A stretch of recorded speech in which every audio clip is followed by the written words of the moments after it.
Hey guys, a quick little note before I get on with the video. If you hear any kind of buzzing or whirring in the background, that's just my my AC.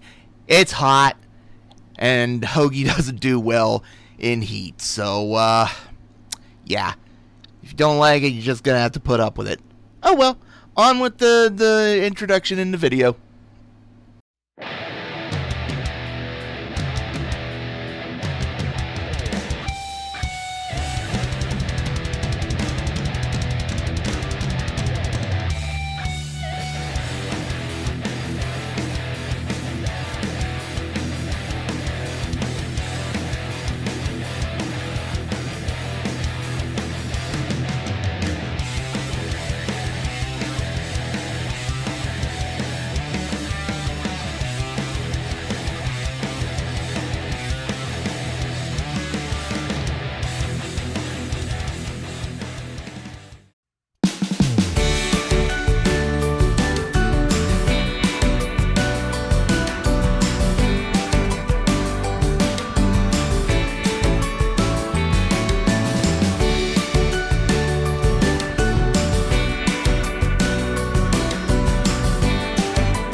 So it's time for another round of Hoagie Thoughts.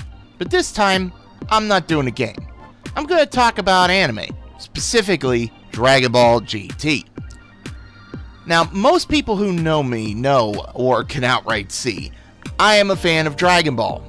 Like most people in America, I was introduced to it with Dragon Ball Z and its horrible original dubs. But despite that, I really liked it. I loved the original Dragon Ball when I got to see it too, and yes, I loved Dragon Ball Super, despite some of its craptastic errors and the dub version made. But then there is GT. I've never really liked GT. Where Z was all about fighting and the original all about adventure, GT was an awful blend of both that could have worked if done right, but since Akira Toriyama was barely, if at all, involved with GT, it was a dud that I really felt tried to be edgy. But that's not to say that it doesn't have some merits or couldn't work. Dragon Ball Super rebooting Broly into canon proves that usually terrible and shallow ideas can be made awesome if worked on correctly. And that's what I'm going to talk about with the three topics of the Black Star Dragon Balls, the Shadow Dragons, and Super Saiyan 4 in this video, possibly in multiple videos if this runs too long, which it probably will. So I might just do one for now. So right off the bat, we're talking about the very MacGuffin of the entire show, the Black Star Dragon Balls. Dragon Balls so powerful that their wishes not only cannot be undone, but when used, they scatter across the universe, and if not retrieved within a year's time, the planet they are on blows up. Say what now? I'll get to their existence being a problem shortly, but I want to ask the question, who thought this was a good idea in the Dragon world? Let alone leave them where they could be easily accessed by an adult like Emperor Pilaf of all people.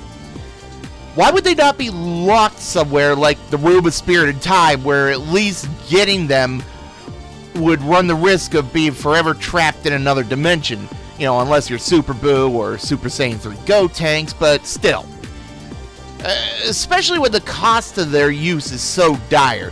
They would have to predate everyone's knowledge of the Dragon Balls, which would mean space travel for the Dragon crew would be utterly impossible, since they did not actually gain that capacity until the Namek Saga of Z. And for that matter, how would the creator know they would act that way and the planet would be destroyed? He obviously couldn't test it himself. So, getting to my point about their existence, frankly, as they are, they can't work. What we know of the Dragon Balls is that their power cannot exceed their creators. And if their creator dies, ceases to exist, whatever, the balls go completely inert and become worthless stone. And typically, only the Namekians and later on gods seem to be able to truly create Dragon Balls. So that leaves only a few possibilities as to who created them. Most people would immediately jump to the idea that the nameless Namekian that split into Kami and King Piccolo would be the likely creator, especially since in Z it is established that if they were fused back together, they would be a warrior of incredible power, which is a big plot point in the Cell Saga. And this would make sense, except the nameless Namekian no longer exists. He functionally split into two different beings, Kami and Piccolo, thus negating his existence, and thusly the Black Star Dragon Balls. But what about Kami? Well, he's Kami. He is the guardian of Earth and a good-natured being while being quite wise.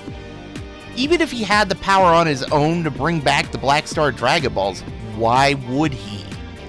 The cost of their wishes goes against his very nature and duty. He willingly sacrificed his existence to become one with Piccolo again when the Earth was faced with the threat of Cell, and that was before he ever gained his imperfect form. In other words, Kami wouldn't do it even if he could. But then there's King Piccolo, and everyone who's listening is like, adoy, Hoagie. He's evil and was literally the Dragon World's version of the devil in the OG series. And yeah, you would be correct, except King Piccolo wants to rule the world. So even if he had the power to restore the Black Star Dragon Balls and use them, why would he? It would be a waste and counterproductive to his goals. I mean, what is a power-hungry monster? What? Is a power-hungry monster like him going to go, okay, I can rule the world for 1 year, then we all die, and that's good enough for me? Yeah, no. Even if they technically existed via retcon back in the original Dragon Ball, he went for and used the original Dragon Balls to grant his wish, which tends to lend credence to his obvious goals. But I can hear your thoughts now. But Hoagie! Piccolo and Kami became one again! That means that the nameless Namekian exists again, and so would the Black Star Dragon Balls. Well, yes and no. This is not the same nameless Namekian that once existed. Originally, he was a whole being who split 50-50, good and evil. His evil half, King Piccolo, died, killed by Goku, and in a last-second save reincarnated himself, his wishes and memories and such into his quote-unquote son, Piccolo Jr., who ultimately is not King Piccolo, but is still life-linked to Kami. But even then, Piccolo Jr. is not just Piccolo. He is, as of the Namek Saga, the fusion of Guru's guardian Nail, a noble Namekian warrior with Piccolo in the driver's seat. This fusion is the being that refused with Kami. And no longer evil, even if he can be a jerk. With Piccolo still the driver's seat, no less. So, this version of the nameless Namekian is completely different from the original in terms of ki and levels of power. He also is the combination of 3 different characters who would ultimately not want the Black Star Dragon Balls to exist. What about Dende? Nah.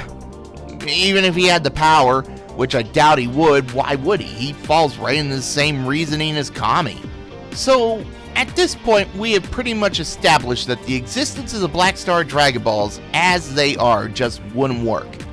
That, however, doesn't mean they can't. Now, it's true that the Namekians and gods tend to be the ones who are behind the Dragon Balls. All of them. But with Super, they established that the Super Dragon Balls came first. The Namekians must have learned about them, and more than likely from an act of Kai, Beerus, or Whis, inspired by them, they learned to craft their own. Thus, the Namekian Dragon Balls, and being a part of their culture, ultimately the Earth's own. So, how do we get Black Star Dragon Balls when most factions involved would not have a reason for such a deadly wish orb set, or even allow it, as it would be some sort of abomination of a sacred treasure? Well, in my personal opinion, we have to look no further than wizards. Wizards such as Bobbity and his father Bibbity. Baby is said to have created Majin Buu in the first place, and was using him to reshape the universe to his whims, so we know he has destructive motives. And that would match the Ball's MO, and his quote-unquote son was not really any different in that aspect.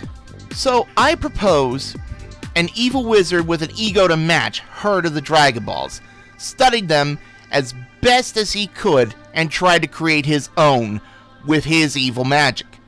And magic in the Dragon world tends to defy most logic, a staple really, but magic users are tricky beads to tackle that the likes of Goku and company can't just punch the problem away as seen with Buu. So this nondescript evil wizard creates the balls, and he lets his ego get in the way. I can do it far better. The wishes will be infinitely more powerful than those pitiful, weak versions. So he makes a copy of a copy, and since he is not the natural source of the wish orbs, maybe he screws up. They get the power he wants, but in the process, the balls scatter across the universe and carry an even more terrible price for their wishes. The stakes in Dragon Ball are pretty low. Earth, Namek, they get blown up all the time. Characters die and they always get wished back. So the cost has to match the power. And since the creator is evil, what better power source than souls? That's right. These Black Star Dragon Balls would literally rip the souls out of people on the planet they are used on in 1 year's time, and if not brought back together, the evil dragon would consume an equal amount of souls to the power of the wish. But you're probably thinking, Hoagie, couldn't they just use the other Dragon Balls to bring those souls back, or warp the Black Star Dragon Balls back to so the price doesn't have to be paid? And I will say no. It's been a trend that lesser Dragon Balls cannot overpower superior ones, which would leave the Super Dragon Balls as an option. But the gods are not gonna let them be used for frivolous things or to fix mortal mistakes. They demonstrated that at the end of Super, when the Grand Priest literally stated that if a selfish wish had been made upon the Super Dragon Balls, that Lord Zeno would have erased all of reality on the spot. So we can count those out. And beyond that, these terrible wish orbs' price should not be something that can just be hand-waved away. Otherwise, what's the point at all? Oh, people's souls will be consumed, blah blah, it's another Tuesday and Goku is dead again. No, since they are effectively an abomination of a copy of a wish orb forged by evil, the cost should be dire, and an excellent reason the Hall has to regather them and prevent them from taking said price. Now, what about the nondescript evil wizard? Sure, killing him would render the balls inert, but what if he can't be killed? Since he already screwed up with his limited knowledge on the Dragon Balls and created the whole universal scatter effect, who's to say he didn't accidentally merge his very life force into the balls? Thus, he still technically exists as a direct part of them and the dragon itself. King Piccolo did it with his son, hence how Kami survived. It should be possible this way too. All in all, I think this is a much better approach to the MacGuffin of GT. What do you guys think? Tell me in the comment section below. And we'll see you in the next video, because this one's probably running a bit long at this point. Later.